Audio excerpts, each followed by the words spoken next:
Rich Rodriguez gave an update on Jimmori Robinson Day during his press conference.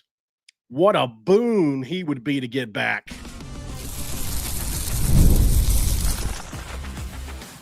You are Locked On West Virginia, your daily podcast on the West Virginia Mountaineers, part of the Locked On Podcast Network, your team every day. And what is up, guys? Welcome back in. My name is Mountaineer Paul. I am your host, and this is Locked On West Virginia, baby, where we're talking about the Mountaineers again this evening on the football side of things, of course. Thanks for joining in. My name is Paul, as we talked about earlier just a minute ago, your host. Thanks for joining in, guys. As we talk about this football team yet again, we had the great Monty Bannister on earlier, if you weren't aware or saw that. Had a lot of fun talking to the Ohio play-by-play guy. And we learned a lot about the Bobcats. So we know we're not walking into an easy situation, and we could use the extra pass rush help to help keep that quarterback, Parker Navarro, inside the pocket. This episode of Locked On West Virginia is going to be brought to you by our friends over at FanDuel. Right now with FanDuel, football season is around the corner. Visit the FanDuel app today and start planning your future bets now. Thanks for making Locked On West Virginia your first listen and for being a part of the Locked On Podcast Network, where we talk about your team, the Mountaineers, every single day. Kevin Varney, what's up, my brother? What's up, Kenny? What's up, Abbott Hunter? Thank you guys so much for being here. We are going to get on with this. I don't really have a whole lot else to prep, I don't think. So we'll jump straight into this. We're going to be talking about Jimmori Robinson and a little about the running backs as well and whatever else we can get into. I talked about my score prediction earlier, or my prediction for the game earlier. I didn't give a score prediction, so I'm going to update that as well. Just some different things. Just wanted to have a chat with you guys this evening. Nothing groundbreaking except for the Robinson stuff. So let's jump straight into that. Rich Rodriguez in his press conference today had this to say on Jamori Robinson's hearing on his eligibility. We're hoping to hear something in the next day or two. And if he gets cleared, could he play Saturday? It would have to happen in a hurry. It's a long shot. We'd have to appeal it. Jimmoi Robinson, obviously the defensive lineman who transferred to West Virginia from UTSA, is a huge part of this team still. And obviously with running back Ty Edwards, Jeff Weimer, Justin Harrington, we're all junior college athletes facing NCAA restrictions. They stem from the NCAA bylaws limiting eligibility clock to 5 seasons, which is being challenged at every corner now. Even Vanderbilt has a big lawsuit going on now in civil court. So they're losing their grip, and this is yet another example as 3 of the West Virginia players are able to play. Jimmori Robinson has an eligibility issue, but the George ordered him to play anyway, and West Virginia, trying to be careful, is trying to figure out what to do about that. So on August 20th, I have it written down there, Judge Preston Bailey granted a temporary restraining order and preliminary injunction in this case that allowed these guys to play. So they've already been added to the roster, obviously, as far as Edwards, Weimer, and Harrington, and all played in the game Saturday as well versus Robert Morris, so they're official. Jimmori, unfortunately, I'm assuming is still probably going to play. I still have a gut feeling that there's a shot here. I feel like it's 50-50 now. But the judge's order addressed the transfer eligibility clock issues.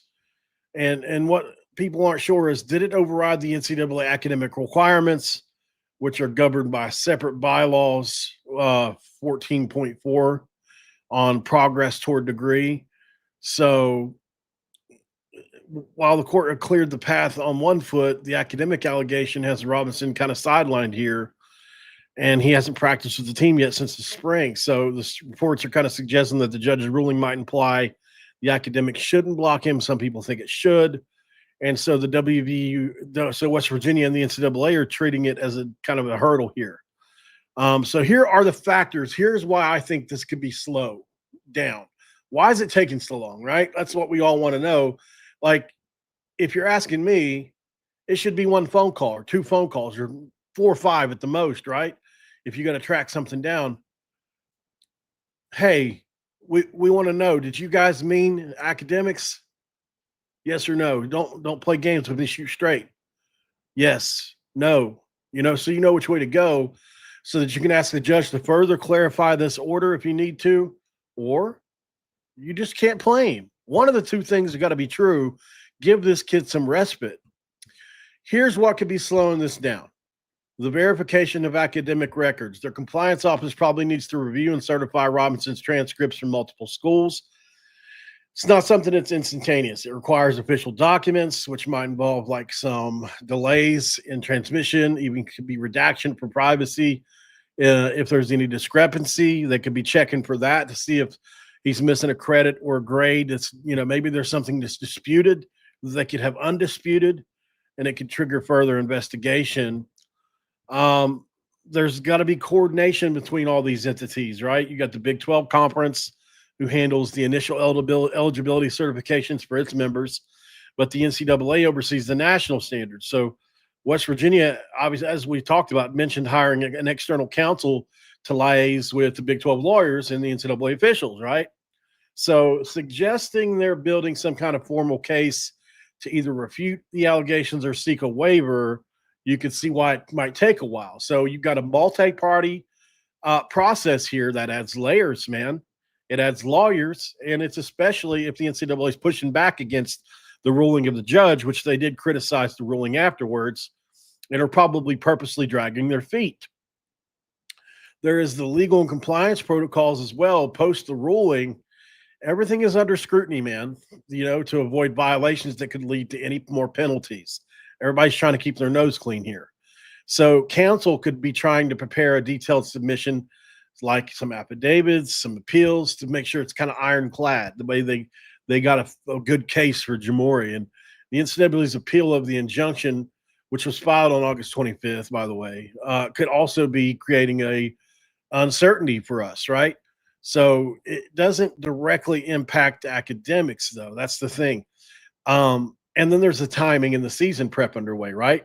It's underway, and we've just already had a game.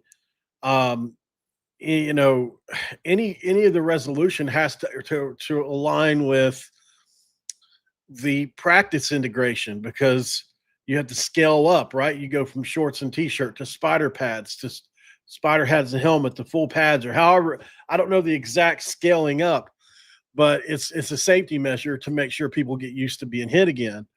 So obviously we talked about on September 2nd today that even if he's cleared soon, playing against Ohio, which is on the 6th, is a long shot due to limited prep time. So,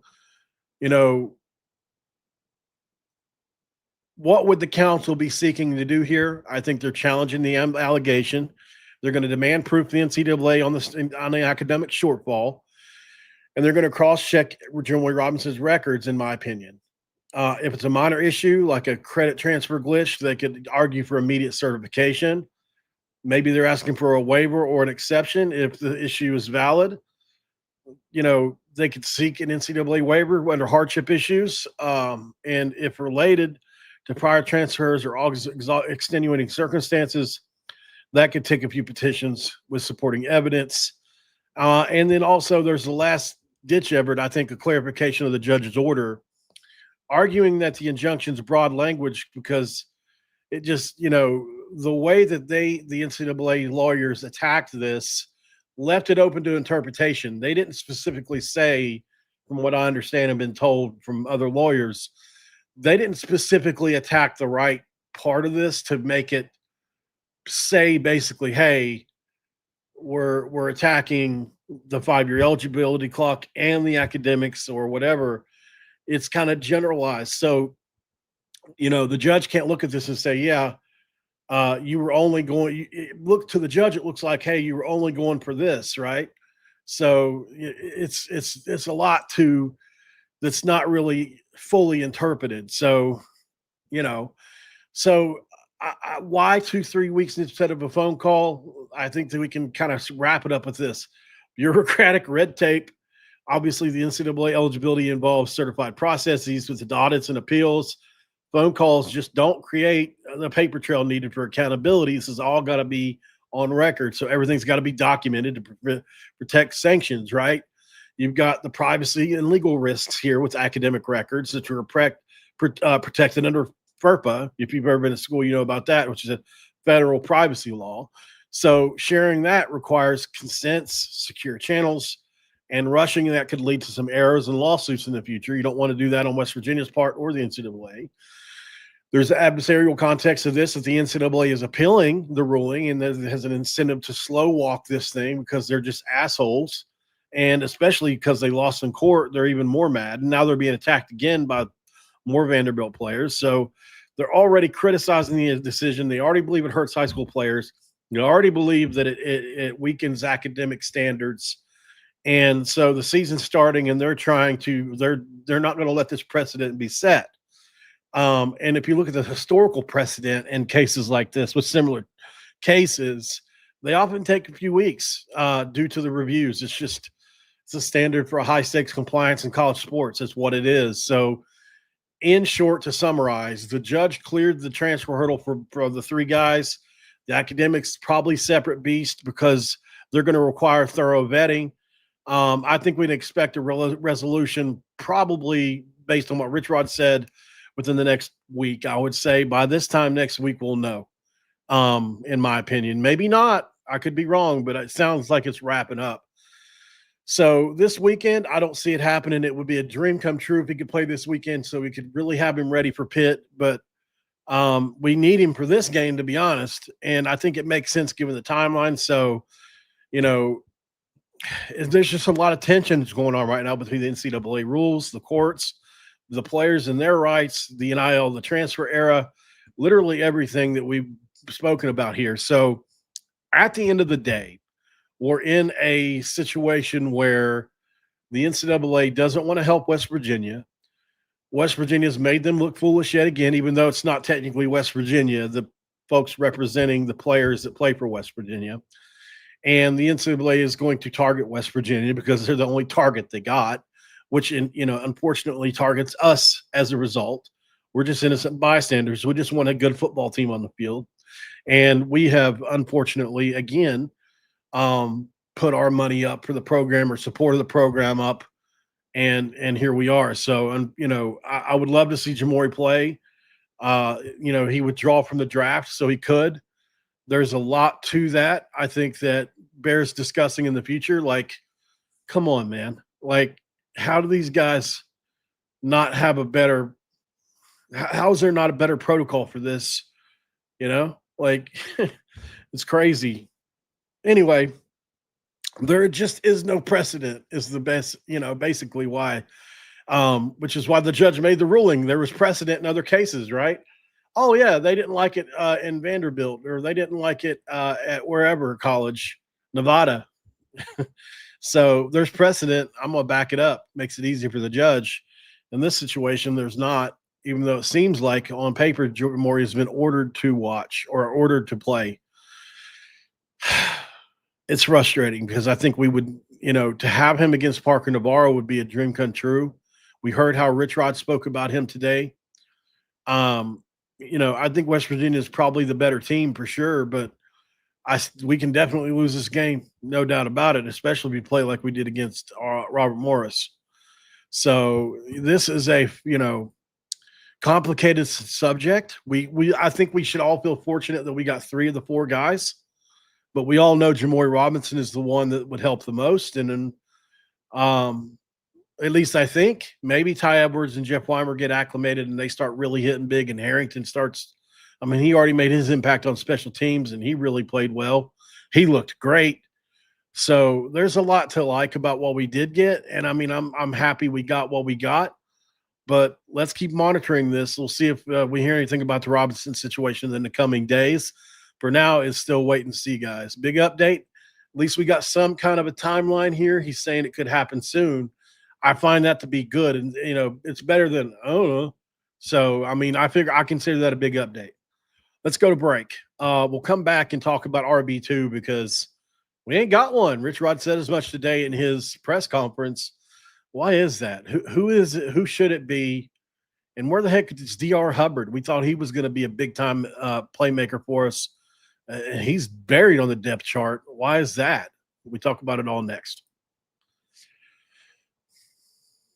And of course, this episode of Lockdown West Virginia going to be brought to you by Supply House. We're talking about Supply House because there are buddies over at Supply House. The opening whistle blows on a new repair, and you can get your crew moving forward with Supply House. Order today and see parts on your doorstep tomorrow. Over 280,000 plumbing, HVAC, or electrical items from the most trusted brands in the business. Their real-time inventory and honest lead times keep you from punting projects, while their industry-leading customer service always has your blind side covered. If you need parts for a project fast, Supply House has next-day delivery. Talk about a game changer. Join the Trade Master program today. It's free and score some serious perks like priority shipping, lower prices, a dedicated support line, and visit supplyhouse.com to sign up for free and use promo code SHCollege5 for 5% off your first order. That's supplyhouse.com, where you get real people and real service. And of course, we can't go any further without our friends at Jimmori Ready. We talk about them a lot too, don't we? That's why we got to be honest about it. You've heard of Viagra, you've heard of Cialis. We all know what a hard edge is. Well, this is for something else, similar. Maybe you've even tried it, but if you're looking for something beyond the usual pill, it's time to meet Jimmori Ready. Jimmori Ready is a next-gen prescription treatment designed to amplify arousal in the brain and boost blood flow. Unlike the usual pills that can take hours, Jimmori's 3-in-1 formula dissolves under your tongue, kicks in fast, and on average in 15 minutes. Effects can last up to 36 hours, so you can stay confident and in control when the moment is right for you. And if traditional options haven't worked, Jimmori might be your answer. Over 150,000 men have made the switch already. Head to Jimmori.com today /LockedOnCollege and use the code LockedOnCollege for 15% off today. That's RUGIET.com /LockedOnCollege and use that promo code LockedOnCollege to get 15% off. And remember this, individual results may vary with prescription treatment, as compounded drugs are permitted to be prescribed under federal law, but are not FDA approved and do not undergo FDA safety or effectiveness or manufacturing review. Please visit the Jimmori website today for full safety information. It's segment 2. Let's crack open a do, guys, as we jump into this next segment talking about RB2. And what a better way to do it than to put the man, the myth, the legend on, Mr. Sincere Bowers. Let's get him up here real quick. Which one is it? Yeah, there it is. And it's Bowers again. And Bowers, left side. Bowers, touch. Oh, boy. That made me happy there when he did that yesterday. So let's look at this play. The blocking on this play is great, right? You've got, this is one of the best block plays of the day. He makes the first guy miss in the hole, as you can see here. He outruns the linebacker who was all over the field that day.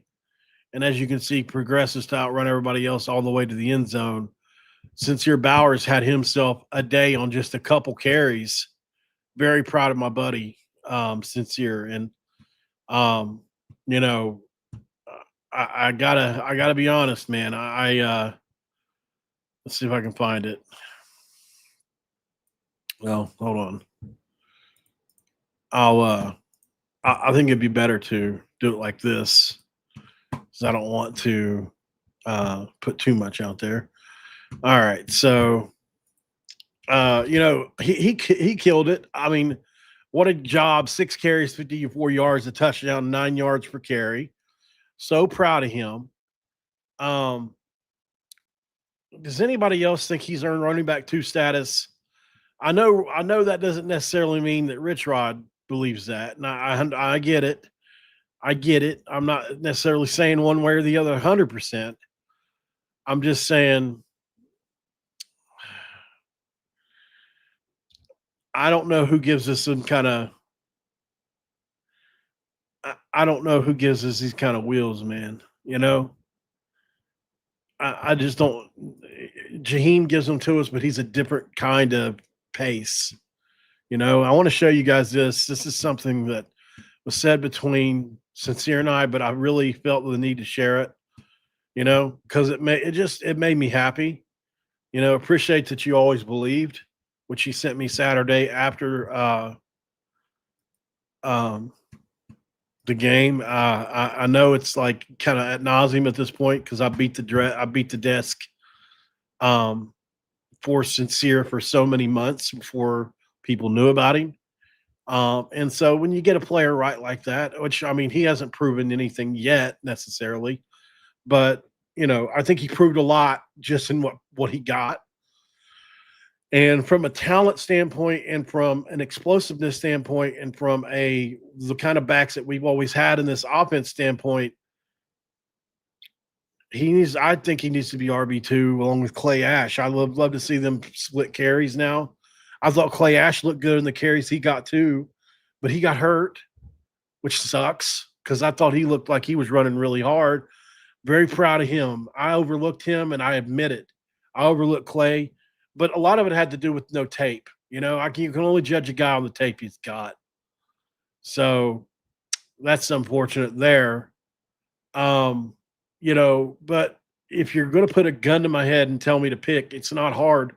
I'm picking Sincere Bowers, and I'll apologize later. I'll ask for forgiveness later. I believe it with all my heart. If you give him the carries, he could have a monster year. Now, I don't know where he is from a stamina standpoint, like Jaheim, who's worked for that, right? So I'm not in any way saying that Jaheim needs to lose his job. I'm saying that behind Jaheim, it should be Sincere, right? And then I got to be, I'm just got to be honest about that. I mean, I've felt that way for a long time. And now that he's had some carries in the offense and I've seen him moving in this offense, so obvious. It's so obvious that he's just that good. So hopefully that continues to progress. Would love to see what he's going to do against Ohio. What I love about this is it's kind of a natural progression, right? You've got some natural steps being taken. You've got an FCS school, which you get to see him against and play against. It's just what he's kind of used to from where he was at before. Now you're taking another step up to the Division I level against a Group of 5 school. We'll get to see him hopefully against that. On to Pitt, which is like full stop heart attack, considering the magnitude of that game, the possibilities involved. So, yeah, I think that he should absolutely be RB2 for now. I don't, Dior Hubbard. I've heard conflicting stories there. I don't know exactly what happened. He was so good during the spring that I have a hard time believing that it's performative unless he just can't handle the load. I would say he probably either got dinged up or maybe he made a mistake or two, but I would say more along the lines that he's dinged up. If you had to put my head, a gun to my head on that one too, which is just a bad phrase. I need to find a different one to say. I shouldn't even use that one. It's distasteful. But overall, guys, you guys see where my loyalties lie for now, and it's got to be Sincere Bowers, and I think he's earned that.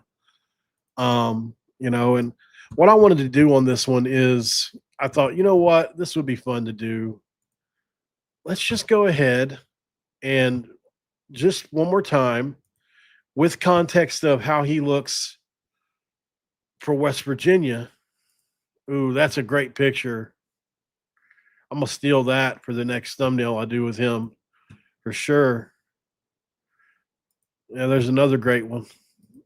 And if you guys want to know more about Sincere, we had him on the show whenever he first committed to West Virginia. I'm sure it's posted down here somewhere. Let's see. Yeah, there it is. On June 5th, we had him on the show.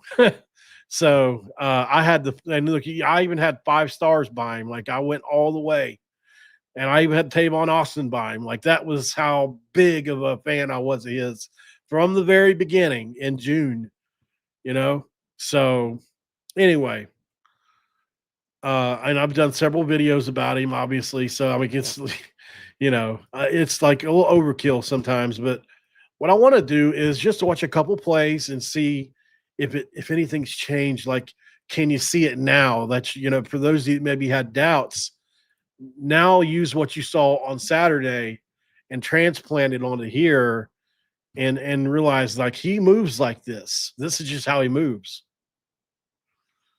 And like this is a couple of the things right here. Like when he gets comfortable in this offense, you'll see him start to do things like this. You see how he does these little jump skips as he gets to the hole. Not only is he dodging defenders that are penetrating, but he's also setting up blocks. He did that on Saturday a couple times. And then he explodes through the hole, and he's got the great vision to the outside and the whole nine. It's just so fun. He's one of those guys too that his best. I mean, if you pay attention to his runs, from 20 to 40, he's getting there. But man, once he gets up to about 35 yards, right on that 40-yard dash line, he kicks it up an extra notch like a sprinter. And you see it on this play, like they're hanging with him, and then man, he kicks it in a high gear at the end, and it's just really hard to catch. Really reminds me of Tavon from a speed perspective. And it's funny because the 40 we got there at West Virginia, I don't know how official that is, but that's what Tavon ran whenever he came out. So that's probably why they look so similar. Although he doesn't have quite the lateral movement that Tavon did. He's got it, in spades, but not as much as Tavon did. So yeah, hopefully he gets some more carries for sure. As you can see, he's very explosive through the hole, especially in the open field. It's just there's no catching him once he does that. Really hoping to see more from him. Obviously, he can split out wide as well. I thought he would be on kick returns, guys. I don't know, maybe because he's a running back, they're trying to preserve him on this, which I understand. That makes sense. Don't get me wrong, it does. But yeah, and it also could be a playbook thing, right? Maybe he doesn't have it all down just yet. I'm not saying he doesn't by any means. He could. But here's where I would love to see. I think this is where he can be really dangerous. I think he could come in and be a starting slot guy for us. I have that much belief in him. And watch this play here in the slot. Watch the route he puts on this linebacker here. Just leaves him reaching. It's an elite cut, and the speed he has after the cut. Boom. Let me get inside you, and it's over, right? So, and he looks a little bigger at West Virginia, doesn't he? I mean, he looks like he's put on some weight, man. I mean, look at this frame here. It doesn't look like that frame there at JUCO, but then again, it could just be the college angle, right? I don't know. I mean, he's definitely not small. I think some people think he's small. He's 5'10", 200 pounds. Like he's not small. I don't know why people think that. I think it's because of the speed he has. He's not small. All right, we go to one more break. On the other side, we're going to do my score predictions again because I missed out on when I had Marty earlier. I kind of let him talk, and I've watched more tape. I've thought hard about it. I got a score prediction for West Virginia, Ohio, and a couple keys. We'll talk about them next.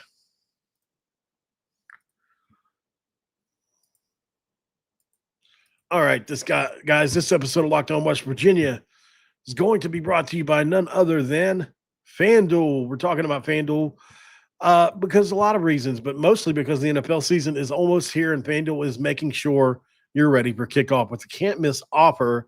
And right now, new customers can bet just $5, make you holler. And if your bet wins, you'll get $300 in bonus bets to use across the app. That's $300. I mean, come on, man. It's quick, easy, and the best way to add a little more energy to Sundays. So are you ready to play? If you are, download the FanDuel app today by visiting FanDuel.com to get started. And that's FanDuel.com to place your first $5 bet. And, of course, we have to talk about our friends over at Game Time as well, y'all. We love Game Time for multiple reasons, but none more than the college football being back part. It is back. Couldn't be more excited. Tailgates, rivalries, energy in the stands. There's just nothing like it. Can't wait for Pitt. But let's be real. Actually getting tickets can feel a lot more like the battle itself than the game itself. And endless queues, hidden fees, prices jumping at checkout, the whole nine. That's why I just use Game Time, man. It's easy. It gives the app the advantage back to the fans, back to us. and it's the easiest way to score last-minute tickets for the best prices. No surprise fees when you check out, and what you see is what you pay. I pulled up Game Time, and just a couple of taps, I saw amazing West Virginia deals. I'm talking about your favorite West Virginia games for as low as $25. So take the guesswork out of buying college football tickets today with Game Time, and download the Game Time app, create that account, and use code LOCKEDONCOLLEGE for $20 off your first purchase. And then remember, the terms do apply when you read those, but create that account, use the code LOCKEDONCOLLEGE for $20 off today. Swipe, tap, ticket, go download today, and ask yourself the question of all questions. What time is it? It's game time. All right, guys, and we have a favor to ask you as well, an important request. Locked On wants to hear from you. We put together a survey to learn more about our listeners, make your favorite podcast even better. This is your chance to tell us what you like, what you don't, and answer questions about our advertising. So go to lockedonpodcast.com/survey to get started. And everyone who completes a survey will be entered for a chance to win one of 10 $100 Amazon gift cards. Again, that's lockedonpodcast.com/survey. And you can also find the link in the show notes. Thanks for helping us out. All right, guys, we are back here in Locked On West Virginia in segment 3. Thank you so much for being here as we talk Ohio, West Virginia. Don't you know? I had fun, man. If you guys haven't had a chance to check out the episode we did with Marty earlier, that was a fun one, man. I really enjoyed having the play-by-play guy on, a Williamson, West Virginia native. That was impressive, man. Jacob Yoho, I'm not sure when they draw for it, but they're not done yet because they're still having me do the read. I can find out for you and let you know by the next episode if you'll remind me. But, yeah, just go ahead and go over there to that. It's lockedonpodcast.com/survey, I believe. Let me make sure. Locked On Podcasts with an S.com/survey. Pretty easy. So, yeah, it's really, I mean, you might as well do it. It's a $100 gift card to Amazon, you know. That's Christmas present, maybe 2 or whatever. Okay, so let me make sure. Let me check the line because I haven't checked it lately or today at all. Ohio, FanDuel line. Okay, so I know it started out 3.5. Let me get to Google here. Okay. I ain't using anything but Google because it's just so unfamiliar anymore. All right, 11 hours ago, we got a line at, and I'm not a big line guy necessarily. So on FanDuel, West Virginia is -3.5 still. Other sites have them -2.5 unless money's come back in on the Mountaineers, which is totally possible. But, you know, obviously this is really close to being a pick'em game. Vegas knows what they're talking about, guys. I know we hate to believe that, but it's true. They know that we have 80 new players and that they have an entire veteran team back. Now, they've got a new offensive line, and I do think we can exploit that, hopefully. That's where I think the game – so here's my keys to the game. Keep Parker Navarro in the pocket. It's going to be very hard. Think Garrett Green, and there you go. You got Parker Navarro, except he can throw it. So consider if Garrett Green had like a JT Daniels type arm or somebody like that level where they're a really good thrower of the football that before JT got injured, obviously he was really good at throwing it around. Or maybe a better would be, I don't want to say Will Grier because that's just way too good. I don't know. There's a few people, obviously, that I could go with. Maybe like a Rasheed Marshall. Maybe a Rasheed Marshall's a good comparison. You know, obviously they're different players, but Rasheed had a cannon, but this kid is accurate. He's not the kind of, you know, he's not your typical guy that can run He's like a running back that can throw. Like he can pass too if you just want him to. So keeping him inside the pocket where he can't do the improvisational stuff is going to be enormous, man. Like a huge part of the game plan, I would imagine. As it was with almost any mobile guy, but especially the guys that do the improv stuff, you got to keep them in the pocket or they'll just kill you all night. Number two, I think if they're able to move the ball, you got to figure out a way to hold them to 3. Allowing them to score touchdowns will demoralize us. So that's something I'm looking to see what happens with. And then obviously number 3, I think we have to be able to push them around up front. We have to be able to. The Robert Morris second half was much better than the first. We've got to be like that in this game. And they've got a pretty good front that they really like. And number 4, Cam Vaughn. Cam Vaughn torched these dudes for 180 yards last time. No reason he can't do it again unless they just put 2 guys on him all night. So I'll be looking for that as well. I got West Virginia winning this game. I've gone back and forth on it a lot. I'm going to say 31-21. I think it's pretty close till late. I think West Virginia pulls away in the end, maybe with a couple defensive stops at the end or something along those lines. But I think West Virginia is still a better team. But they're 2-0 against Big 12 teams there, so keep that in mind as well. I like West Virginia to win this game for multiple reasons. I just think that, I said this earlier on the show, but can you imagine this being the reason that game day doesn't happen? God, I just think surely to God, it's not in the cards for this to happen to us. We need game day.